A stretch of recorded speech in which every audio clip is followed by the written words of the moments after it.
అంతర్జాతీయ మార్కెట్లో మళ్లీ చమురు సెగలు కక్కుతోంది. బ్రెంట్ క్రూడ్ మళ్లీ $95 కు చేరుకుంది. నిన్న రాత్రి నుంచి బ్రెంట్ క్రూడ్ ధర ఏకంగా 5% పైగా పెరిగి ప్రపంచ దేశాలకు దడ పుట్టిస్తుంది. గల్ఫ్ లో మరింత పెరిగిన ఉద్రిక్త వాతావరణంతో ప్రపంచ దేశాలకు ఇరాన్ షాక్ ఇస్తూ హార్ముజ్ జలసంధిని మళ్లీ మూసివేసింది. హార్ముజ్ క్లోజ్ తో మళ్లీ చమురుకు రెక్కలొచ్చాయి. హార్ముజ్ జలసంధి పాక్షికంగా మూతపడడం వల్ల అంతర్జాతీయంగా చమురు ధరల్లో తీవ్రమైన ఒడిదుడుకులు కనిపిస్తున్నాయి. మిడిల్ ఈస్ట్ లో ఏర్పడ్డ ఉద్రిక్తల కారణంగా మార్చి 2026 నుంచి చమురు మార్కెట్ భారీ సరఫరాను కొరత ఎదుర్కొంటోంది. మరోవైపు హార్ముజ్ లో ప్రయాణిస్తే నౌకలను ధ్వంసం చేస్తామంటూ ఇరాన్ హెచ్చరిస్తోంది. ఇక హార్ముజ్ జలసంధి ద్వారానే ప్రపంచ వ్యాప్తంగా 20% క్రూడ్ ఆయిల్ సప్లై జరుగుతోంది. భారత చమురు దిగుబడులకు ఈ జలసంధి అత్యంత కీలకమైంది. ఇరాన్ నిర్ణయంతో ప్రత్యామ్నాయాలపై భారత్ ఫోకస్ పెట్టింది. అమెరికా, రష్యా నుంచి చమురు దిగుమతికి భారత్ సన్నాహాలు చేస్తుంది. ఇరాన్, ఒమన్ మధ్య 33 కిలోమీటర్ల పరిధిలో ఇరుకైన పాయింట్లో ఉన్న ఈ హార్ముజ్ జలసంధి పర్షియన్ గల్ఫ్ ను గల్ఫ్ ఆఫ్ ఒమన్, అరేబియా సముద్రంతో కలుపుతోంది. గల్ఫ్ లో ఉన్న Saudi Arabia, UAE, Kuwait, Iraq, Qatar వంటి ఇంధన ఉత్పత్తి దేశాలు ఆయిల్ ను ఎగుమతి చేసేందుకు అనువుగా ఉన్న ఏకైక సముద్ర మార్గం హార్ముజ్ జలసంధి మాత్రమే. ఇక ప్రస్తుతం ఈ ఒక్క చెక్ పాయింట్ ద్వారానే ప్రపంచవ్యాప్తంగా 20% ఇంధనం సరఫరా అవుతోంది. ఈ హార్ముజ్ జలసంధి ప్రాంతంలోని చాలా ద్వీపాలు ప్రస్తుతం ఇరాన్ ఆధీనంలోనే ఉన్నాయి. ఇక హార్ముజ్ జలసంధి మూసివేత భారత్, చైనాలపై తీవ్రమైన ప్రభావం చూపిస్తోంది. ఈ హార్ముజ్ జలసంధి గుండా వెళ్లే చమురు ఎగుమతుల్లో 82% ఆసియా దేశాలకు వెళ్తున్నాయి. వీటిలో భారత్, చైనా, జపాన్, దక్షిణ కొరియా దేశాలకి ఏకంగా 67% వెళ్తోంది. ఇక భారత ముడి చమురులో 90% మిడిల్ ఈస్ట్ దేశాల నుంచే దిగుమతి అవుతోంది. ఇందులో 40% హార్ముజ్ జలసంధి నుంచే వస్తుండటంతో ఇది భారత్ కు ఎంతో కీలకం. హార్ముజ్ జలసంధి మూసివేతతో అంతర్జాతీయంగా చమురు ధరలు భారీగా పెరగబోతున్నాయి. ఇది ప్రపంచ ఆర్థిక వ్యవస్థపై తీవ్ర ప్రభావం చూపిస్తోంది. ఇక భారత్ కు అవసరమైన చమురు దిగుమతుల్లో 40 నుంచి 50%, సహజ వాయువు దిగుమతుల్లో 60% ఈ మార్గం గుండానే వస్తోంది. ఇక అప్డేట్స్ తెలుసుకునే ప్రయత్నం చేద్దాం. మా ప్రతినిధి గోపి అందిస్తారు. గోపి, మనం చూస్తున్నాం అంతర్జాతీయ మార్కెట్ లో మళ్లీ చమురు సెగలు కక్కుతోంది. ఇప్పటికే బ్రెంట్ క్రూడ్ మళ్లీ $95 కు చేరుకుంది. ఎలా ఉండబోతోంది పరిస్థితి? అప్డేట్స్ ఏంటి గోపి?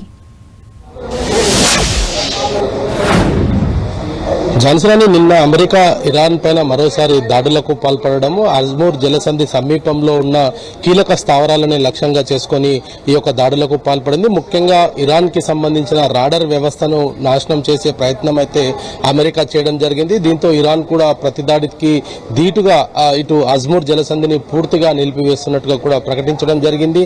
ఇక నౌకలు, ఎటువంటి నౌకలైనా సరే, రవాణా నౌకలు కావచ్చు, లేదా ఇంధన రవాణాకు సంబంధించిన నౌకలు కావచ్చు, ఇతర నౌకలు ఏ నౌకలైనా సరే హార్ముజ్ జలసంధిలోకి ప్రవేశిస్తే కనుక ఖచ్చితంగా వాటిని పేల్చేస్తామంటూ కూడా ఇటు వార్నింగ్లు అయితే ఇవ్వడం జరిగింది. మరి ఇప్పటికే ఇటు హార్ముజ్ జలసంధికి సంబంధించిన వివాదం గతం నుంచి కూడా కొనసాగుతున్న నేపథ్యంలో ప్రపంచ దేశాలు, ముఖ్యంగా ఇటు భారత్ పైన దీని ప్రభావం చాలా స్పష్టంగా కనపడుతుంది. ఇప్పటికే ఇటు ఇంధనంలో రవాణాకు సంబంధించి అనేక ఆటుపోట్లను కూడా ఎదుర్కొంటున్న భారత్ ఇప్పుడు మరోసారి ఇరాన్ నిర్ణయంతో మాత్రం ఉక్కిరిబిక్కిరయ్యే పరిస్థితి అయితే కనపడుతుంది. ముఖ్యంగా క్రూడ్ ఆయిల్ ధర ఒక అమాంతం పెరిగే అవకాశాలు ఉన్నాయి. ఒకవైపు ఇంధన చమురుకు సంబంధించిన నిల్వలు అడుగంటుతున్న నేపథ్యంలో హార్ముజ్ జలసంధి ఇప్పుడు పూర్తిగా నిలిపివేయడం వెనకాల ఇటు ఇరాన్ ప్రపంచ దేశాలపైన ఒత్తిడి తీసుకొచ్చే ప్రయత్నం అయితే చేసిందని చెప్పొచ్చు. ముఖ్యంగా భారత్ కు దీని ప్రభావం చాలా స్పష్టంగా ఉంటుంది. అదేవిధంగా చైనా, రష్యాకు కూడా దీనికి ప్రభావం ఉండబోతుంది. సో దీంతో ప్రపంచ దేశాలు కొంత ఇరాన్ కి సహాయం చేస్తాయన్న వ్యూహంతో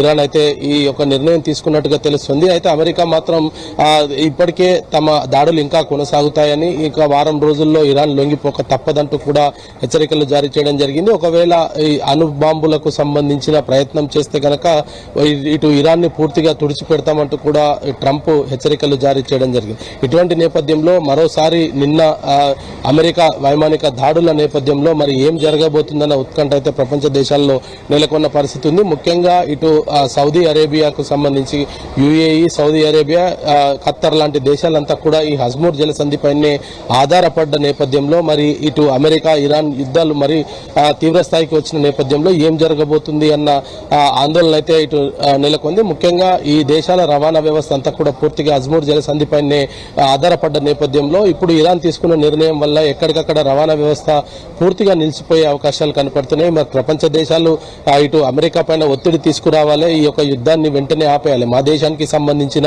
స్వేచ్ఛ మాకు ఉండాలి అనేది కూడా ఇరాన్ దేశాలను కోరుతున్న నేపథ్యంలో మరి ఇరాన్ పిలుపుకు ప్రపంచ దేశాలు స్పందిస్తాయా లేదంటే అమెరికాకే వత్తాసు పలుకుతాయా అనేది కూడా కొంత ఇంకా స్పష్టత రావాల్సి ఉంది. కానీ ఇరాన్ కూడా ఈ యొక్క అమెరికా దాడులకు ధీటుగానే ప్రతిదాడి అయితే చేస్తూ ఉంది. హజ్మూర్ జలసంధిని ముఖ్యంగా తమ గుప్పిట్లో ఉంచుకొని ఆ హజ్మూర్ జలసంధిని అయితే పూర్తిగా నిలిపివేయడం జరిగింది. అక్కడ ఎవరు వచ్చినా కూడా దాడులకు పాల్పడతాం, ఇప్పటికే ఇటు క్షిపణిల దాడులను కూడా చేస్తామంటూ కూడా చెప్తున్న నేపథ్యంలో మరి ఇటు పశ్చిమాసియాలో నెలకొన్న పరిస్థితులు ఇప్పట్లో సాధారణ స్థితికి వచ్చే పరిస్థితి కనపడతలేదు. దీంతో ప్రపంచ దేశాల ఆర్థిక వ్యవస్థ ముఖ్యంగా భారత్ పైన దీని ప్రభావం చాలా స్పష్టంగా పడనుంది. ఇటు రవాణా వ్యవస్థ ఎగుమతి దిగుమతులు పూర్తిగా నిలిచిపోయిన నేపథ్యంలో ఇటు భారత ఆర్థిక వ్యవస్థ పైన దీని ప్రభావం చాలా స్పష్టంగా కనపడనుంది. Jhansi. Right, thank you Gopi.